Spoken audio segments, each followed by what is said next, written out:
Et nous sommes de retour au plateau pour la suite de cette émission. Nous abordons notre troisième sujet. Nous parlons à présent du Sénégal. Visite historique de Bassirou Diomaye Faye en Guinée-Bissau.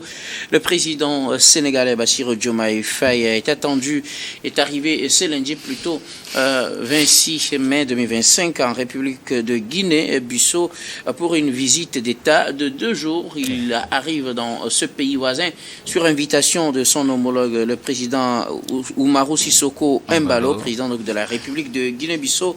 La visite s'inscrit dans une dynamique de renforcement des relations de coopération bilatérale, de bon voisinage entre les deux pays. C'est la première fois qu'un chef d'État sénégalais effectue une visite de ce haut niveau, c'est-à-dire visite d'État en Guinée-Bissau. On sait que les deux pays ont un problème avec certains groupes au niveau de la frontière, dans la région de la Casamance. Donc, au Sénégal, les deux pays essayent depuis un moment de normaliser leurs relations et cette visite s'inscrit dans ce cadre. Nous en parlons avec nos invités. Je recommence par vous, Gabin Adjaro, Bassirou Diomaye Faye, une gouvernance carrément différente de ses prédécesseurs.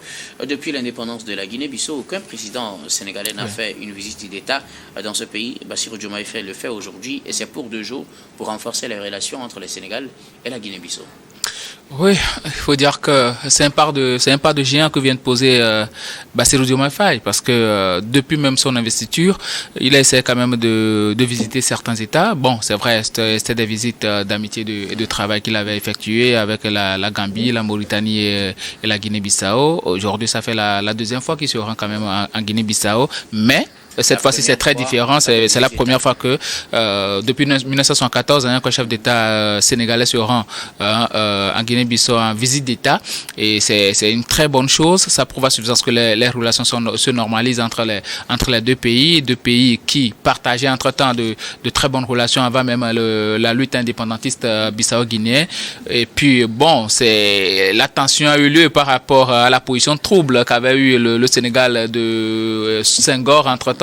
Du coup, les relations étaient un peu bizarres. Bon, Macky Sall a un temps soit peu essayé quand même de faire en sorte que bon, il y ait de bonnes relations entre les deux pays, mais c'était pas vraiment ça aujourd'hui. Bassirou Diomaye Faye a essayé quand même de poser les jalons de la normalisation des relations. On sait très bien que ce sont des pays qui partagent quand même d'énormes bisbilles par rapport à la région de Casamance. Tu viens de le dire. Même il y a un groupe d'autodéfense quand même sénégalais sur entre-griffes territoire bissau-guinéen et puis même la délimitation, c'est vrai. Accuse la Guinée-Bissau de soutenir. Voilà. Et puis après, il faut dire que la délimitation des frontières pose problème parce que parfois, certes, il y a des frontières qui sont reconnues, mais il y a toujours des problèmes. Et ce qui fait que parfois, il y a certains Sénégalais qui se retrouvent en Guinée-Bissau, qui sont arrêtés, d'autres les Bissau-Guinéens qui se retrouvent au Sénégal aussi, qui sont arrêtés. Et surtout, dans les frontières, dans les eaux fluviales et puis maritimes, il y a toujours des problèmes.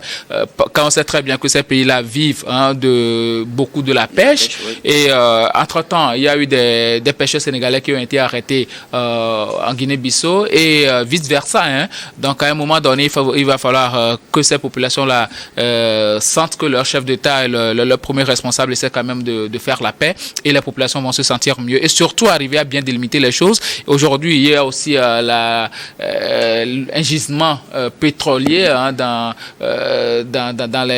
la mer, surtout frontière, située à la frontière bissau-guinéenne.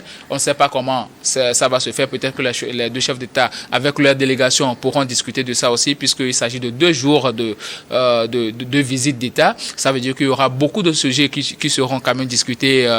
Ça va être appuyé après. Moi, je me réjouis véritablement de la normalisation des relations entre les deux pays. C'est ce que nous voulons parce que nous sommes dans une période où l'extrémisme violent, ça vient très vite, les groupes rebelles se forment très vite et quand surtout il y a de l'instabilité entre 2 pays, vu la porosité de nos frontières aussi, si 2 pays n'arrivent pas véritablement à s'entendre, ces terroristes-là s'engouffrent là-dedans et puis créent du carnage. Donc moi, je veux juste les encourager à faire en sorte que les points de discorde soient totalement apurés et puis que les 2 pays arrivent quand même à entretenir de très bonnes relations qu'il n'y ait plus de soutien de groupes de part et d'autre, et que surtout la normalisation soit de mise, quand on sait très bien que le contexte sous-régional actuel ne plaide pas véritablement à la faveur de la paix. Merci beaucoup à vous, Gabin Adjaro. Alors, Daimou Bodi, c'est une visite historique qu'effectue le président sénégalais Bassirou Diomaye Faye. Il est arrivé à Bissau, dans la capitale de ce pays, Guinée-Bissau.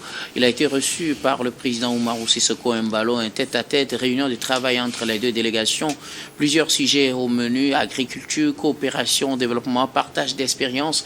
Les deux pays ont l'occasion donc d'aborder certains sujets qui fassent justement. Oui, effectivement, c'est un pas de géant que le président Diomaye Faye vient de faire. Vous savez, c'est un président, quand il est arrivé, il disait qu'il veut rompre avec les diplomaties traditionnelles qu'on connaissait tous. Je pense que l'action est en train de suivre les promesses.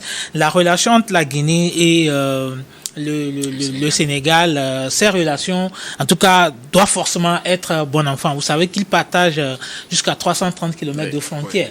Oui. Et donc, quand deux pays partagent ces frontières, n'arrivent pas à se mettre d'accord sur certains points, ça met en mal les populations. Et vous savez très bien que cette délimitation n'est que sur papier, mais sur le terrain, en réalité, il n'y a même pas de délimitation entre les deux pays. Donc, les populations, parfois, se retrouvent dans des difficultés. On a assisté entre-temps à des situations où des Sénégalais ont été arrêtés de l'autre côté parce qu'ils ont traversé la frontière et vice-versa, ce qui n'arrange pas en réalité les populations. Je crois que c'est cette situation que les deux présidents ont décidé aujourd'hui de mettre fin à travers cette visite historique du président Diomaye Faye. Et puis, la porosité de nos frontières met aussi en difficulté la sécurité de nos autres États. Donc, comme le frère venait de le dire, où facilement les groupes rebelles se mettent en place. Mais outre les groupes rebelles, nous avons aujourd'hui la criminalité transfrontalière, les stupéfiants, les produits illicites qui arrivent facilement. Même le trafic des armes. Le trafic des armes qui arrive facilement à traverser nos frontières. Donc, il s'avère quand même impérieux que ces deux pays arrivent à collaborer, notamment sur le plan sécuritaire. Et en même temps, il faut aussi souligner que sur le plan économique, ces deux pays partagent des intérêts, notamment la pêche. Et donc, arriver à trouver un terrain d'entente, ça va faciliter le vécu des populations et en même temps renforcer la coopération économique. Et moi, je suis très très content, et j'espère vraiment que de belles choses sortiront de ces échanges. Moi, je suis un partisan de la coopération sud-sud.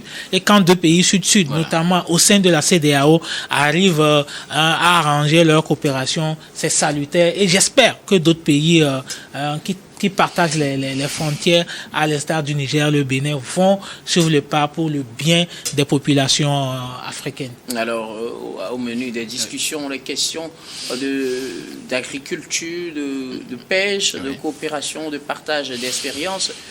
Quand on parle d'agriculture, on pense surtout à cette zone du sud du Sénégal, la région de la Casamance, où il y avait un groupe rebelle qui réclamait sécession, même si le Sénégal semble maîtriser un peu la situation, le groupe n'est pas totalement neutralisé, et on accuse parfois à la Guinée-Bissau de lui offrir de l'asile ou bien de servir de base arrière pour ces rebelles casamançais.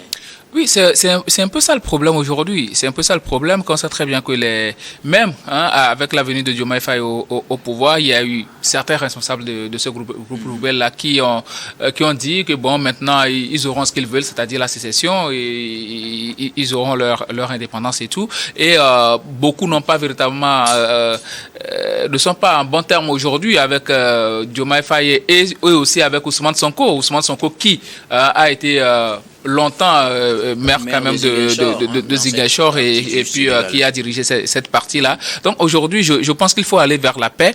Et c'est vrai, le Sénégal a toujours accusé la Guinée-Bissau de leur servir de base arrière, même de leur fournir des armes et tout. Mais aujourd'hui, est-ce qu'on peut encore rester dans ce contexte-là? Donc à un moment donné, il va falloir savoir que les populations sont dans une certaine dynamique, et c'est aux dirigeants d'impulser cette dynamique-là, à savoir que bon, on ne gagne rien, il va falloir qu'on aille vers une certaine délimitation concrète, et avec redynamisation de l'agence de coopération bissau-guinéenne et sénégalaise. Je pense que ça va pouvoir permettre un cadre de discussion. Maintenant, comment faire pour que ces gens-là aussi puissent s'asseoir autour d'une table de discussion avec les responsables des deux pays? C'est ça qui va poser problème maintenant. Mais il va falloir le faire. La diplomatie agissante va devoir opérer à ce niveau-là pour qu'il y ait pas véritablement de problème, parce que là où il y a des intérêts, ces sécessionnistes-là ou bien partisans de sécession de